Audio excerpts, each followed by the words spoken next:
न्याय देण्याऐवजी विधान परिषदेची डोहाळे सुषमा अंधारे यांना लागल्याची टीका सामाजिक कार्यकर्त्या तृप्ती देसाई यांनी केलेली आहे। तर अशोक खरातची बायको कल्पना खरात या फरार होण्यास नाशिक पोलीस जबाबदार आहेत असा आरोप सुद्धा देसाई यांनी केलेला आहे। सुरुवातीपासूनच नाशिक पोलिसांनी अशोक खरातला वाचवत असल्याचा आरोप सुद्धा तृप्ती देसाई यांनी केलेला आहे। राज्यात कॅप्टन अशोक खरात प्रकरणात काही सीडीआर समोर आले आणि ते अंजली दमानिया यांनी पुढे आणले। त्यानंतर मात्र अंजली दमानिया यांचीच चौकशी करण्यात यावा असं अनेक राजकीय पक्षांच्या महिला ज्या आहेत त्यांनी मागणी केलेली आहे। आपल्यासोबत तृप्ती देसाई ज्यांनी पहिल्या सुरू हे सगळं प्रकरण पेनड्राईव्हचं मुख्यमंत्र्यांकडे पोहोचवलं। खरात प्रकरण हे इतकं गंभीर आहे, शेकडो महिलांचे अत्याचार याच्यामध्ये झालेले आहेत, अनेक पीडिता समोर येत आहेत।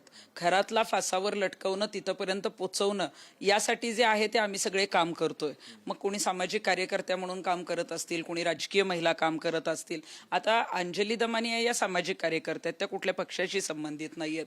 त्यांनी जे सीडीआर आणले त्या सीडीआरचा उद्देश काय होता की खरातच्या प्रकरणामध्ये जे राजकीय लागेबंधे आहेत, जे राजकीय नेते आहेत, त्यांचा खरोखरच बाबा त्याच्याशी संपर्क होता का त्याची माहिती त्यांना मिळाली आणि त्यांनी ती मीडियाला दिली। कारण त्याच्यामध्ये मग अगदी उपमुख्यमंत्र्यांचे किती कॉल झाले, रुपाली चाकणकरांचे किती कॉल झाले, किंवा लोंढे नावाची व्यक्ती आहे त्याचे किती शेकडो कॉल झाले ही त्यांना माहिती आली। सीडीआर मिळवणं किंवा तो अशा पद्धतीनं कसा मिळाला किंवा त्याची जी काही चौकशी आहे ती अंजली दमानिया यांची होईल ना। सीएमनी सांगितलेले त्या डीजींना भेटायला आल्यात, परंतु अंजली दमानियाच कशा दोषी आहेत त्यांच्यावरच आरोप करायचे आणि स्वतःची राजकीय पोळी भाजायची। खरात प्रकरणाशी यांना काही घेणं देणं नाहीये।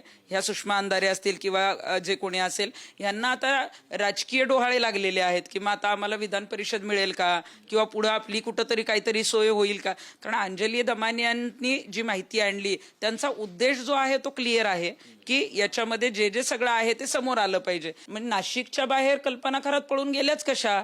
मग कुठल्या पोलिसांनी त्यांना सहकार्य केलंय का कुठल्या राजकीय नेते पण अजून स्वतःचं नाव येऊ नये म्हणून याच्यामध्ये पुढाकार घेऊन कल्पना खरातला जे आहे ते बाहेर ठेवण्याचा प्रयत्न करतायत। कारण आता मला असं कळलंय की कल्पना खरातने जो आहे तो अटकपूर्व जामिनासाठी अर्ज केलाय।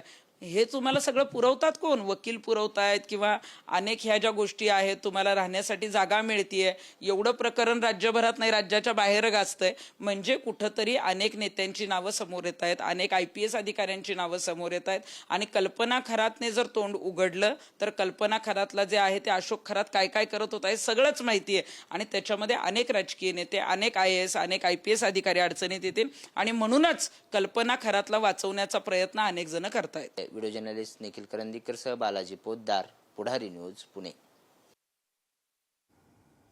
अशी मी विनंती करते।